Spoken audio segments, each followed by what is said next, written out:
Le 31 octobre, les Ivoiriens sont appelés aux urnes pour élire leur président. Un scrutin qui risque de se dérouler sous les pires auspices, tant la situation politique y est inflammable. Rappelant beaucoup les circonstances d'il y a une dizaine d'années qui avaient coûté la vie à 3000 personnes. La Côte d'Ivoire, c'est vrai, semble lointaine pour bien des Européens.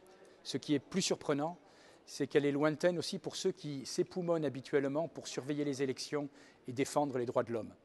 Il y a beaucoup à dire au sujet du président Ouattara, qui a amplement modifié sa constitution afin d'être candidat à un troisième mandat successif. Cette attitude avait déjà choqué de très nombreux Ivoiriens. Mais cela ne s'arrête pas là. Le pouvoir central d'Abidjan multiplie les manœuvres judiciaires, instrumentalisant souvent le droit international pour ses intérêts partisans, afin d'interdire à Laurent Gbagbo, à Guillaume Soro et à ses principaux opposants de défendre leur candidature. Alors donc, pourquoi Ouattara bénéficie-t-il d'une telle indulgence de la communauté internationale?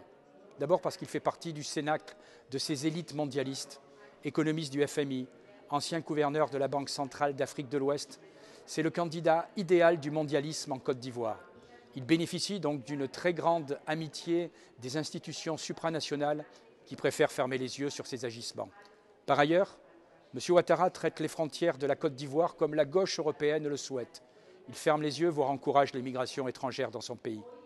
Il est grand temps que l'Union européenne prenne la parole, car si ces élections, le 31 octobre prochain, sont tronquées, les institutions internationales et notre Parlement européen perdra tout crédit, pas uniquement en Côte d'Ivoire, mais aussi en Afrique de l'Ouest.